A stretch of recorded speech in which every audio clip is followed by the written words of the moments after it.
Bismillahirrahmanirrahim. Assalamualaikum warahmatullahi wabarakatuh.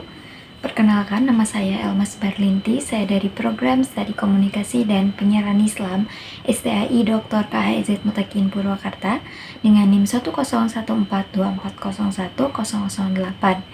Video ini dibuat untuk memenuhi salah satu tugas mata kuliah Teori-Teori Sosial dosen pengampu Bapak Rohendi SAG MIKOM MA MUD.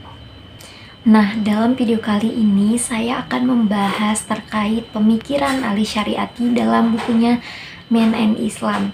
Nah, sebelum kita membahas lebih lanjut, kita perlu tahu dulu nih, siapa sih Ali Syariati ini? Nah, jadi Ali Syariati ini adalah seorang intelektual, sosiolog, dan revolusioner Islam Syiah dari Iran. Ali Syariati yang terkenal dan dihormati karena karya-karyanya dalam bidang sosiologi agama. Beliau merupakan salah satu pemikir Islam paling berpengaruh di abad ke-20, terutama di dunia Islam modern seperti Iran. Ia dikenal karena usahanya mengintegritaskan pemikiran Islam dengan ide-ide revolusioner dan modernitasnya. Ali Syariati lahir di sebuah desa kecil bernama Khurasa Mazinan pada tanggal 24 November 1933, tepatnya di dekat kota Mashhad. Lahir di tengah keluarga religius dan intelektual. Ayahnya bernama Muhammad Taqi Syariati adalah seorang guru dan pendiri pusat dakwah Islam di Mashhad. Sejak kecil, Ali telah aktif berdiskusi tentang agama, sosial, dan sejarah bersama keluarganya. Ia melanjutkan studi di Universitas Mashhad, lalu meraih gelar doktor di Paris atau Sorbonne dalam bidang sosiologi agama. Selain itu, Ali Syariati juga menjadi pengajar dan orator yang sangat berpengaruh, terutama melalui ceramah-ceramahnya di Hosseinieh Ershad yang menginspirasi banyak generasi muda dan menjadi salah satu motor intelektual revolusi Islam Iran tahun 1979. Nah, buku Men and Islam adalah sebuah karya penting dari Ali Syariati. Buku ini berisi pemaparan tentang hakikat manusia menurut Islam, serta peran manusia dalam kehidupan sosial, politik, dan spiritual. Nah, apa saja gagasan pemikiran Ali Syariati dalam buku ini? Yaitu yang pertama ada hakikat manusia menurut Islam. Ali Syariati memulai gagasannya dengan menjelaskan tentang konsep manusia dari sudut pandang Islam. Bagi Ali Syariati, manusia adalah makhluk yang memiliki dua unsur penciptaan. Yang pertama ada unsur materi atau lumpur. Unsur ini melambangkan sisi biologis dan kebutuhan duniawi seperti makan, tidur, dan dorongan naluri. Aspek ini membuat manusia terkadang menjadi makhluk yang egois, rakus, dan mengutamakan kepentingan sendiri. Yang kedua ada ruh ilahi atau spirit Tuhan. Melambangkan sisi spiritual manusia yang berasal dari Allah, menjadikan manusia sebagai makhluk yang berakal, beretika, dan memiliki kesadaran moral.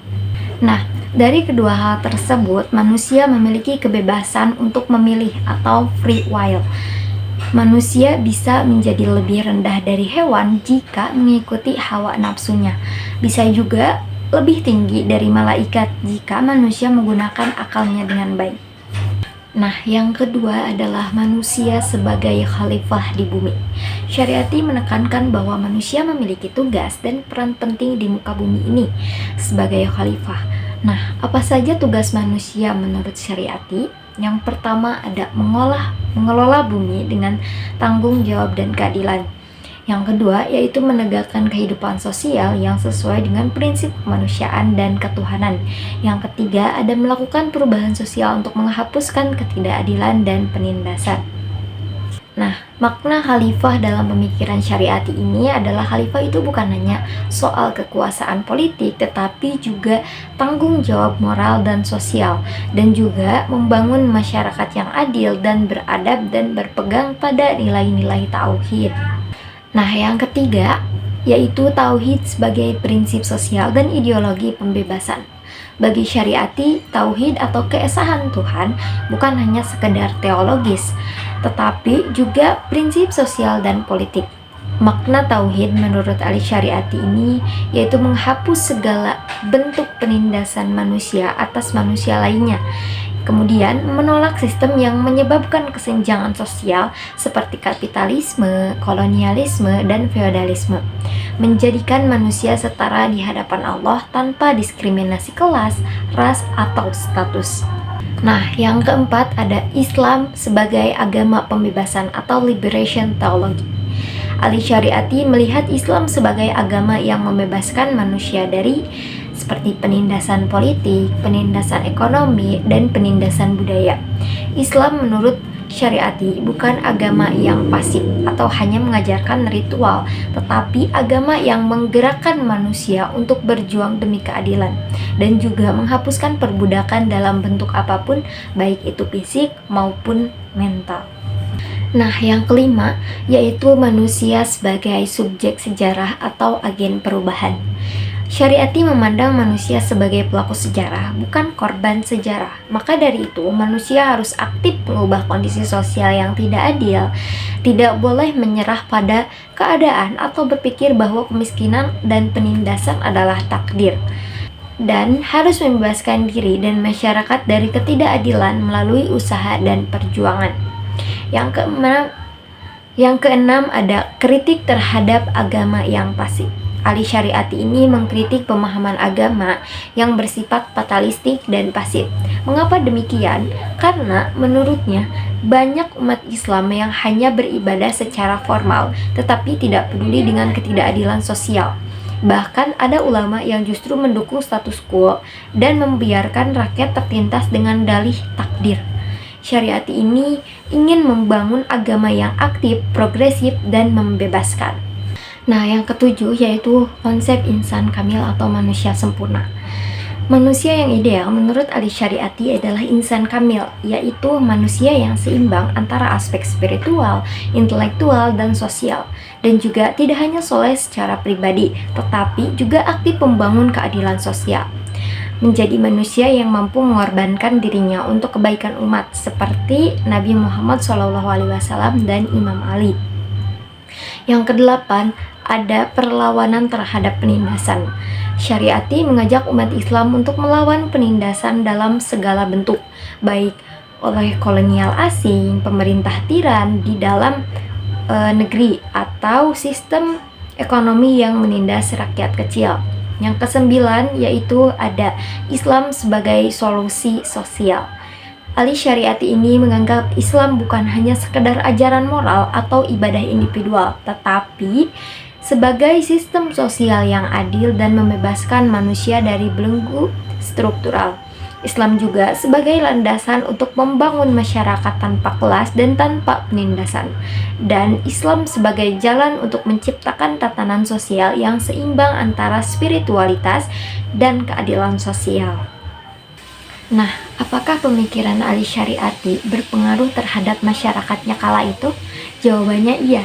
Salah satu pengaruhnya yaitu membentuk kesadaran sosial dan politik kaum muda.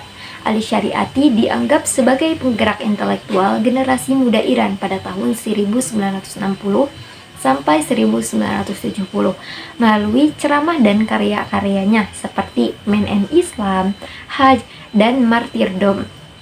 Ia menyadarkan generasi muda tentang peran aktif manusia dalam sejarah, mengajak mereka untuk melawan penindasan, imperialisme, dan kapitalisme, menghidupkan semangat perjuangan melawan rezim tirani, seperti kekuasaan sah Iran saat itu, dan masih banyak lagi seperti membentuk wacana anti-kolonialisme dan anti-kapitalisme dan pengaruhnya di dunia Islam. Karena selain di Iran, pemikiran Ali Syariati juga mempengaruhi aktivis dan intelektual muslim di berbagai negara seperti Indonesia, khususnya di kalangan aktivis kampus dan organisasi mahasiswa Islam.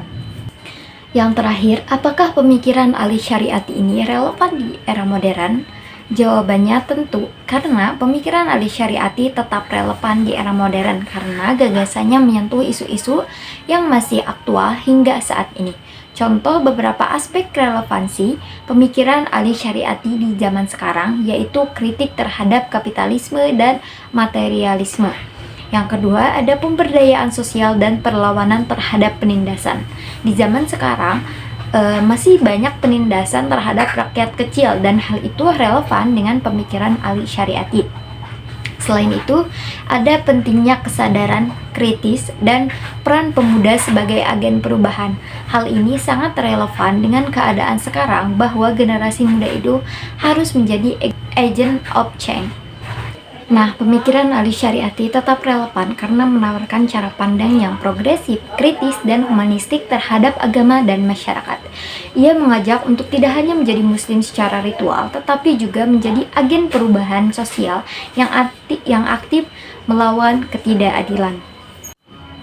Nah, mungkin itu saja pembahasan yang dapat saya sampaikan dalam video kali ini. Semoga bermanfaat. Terima kasih dan sampai jumpa. Wassalamualaikum warahmatullahi wabarakatuh.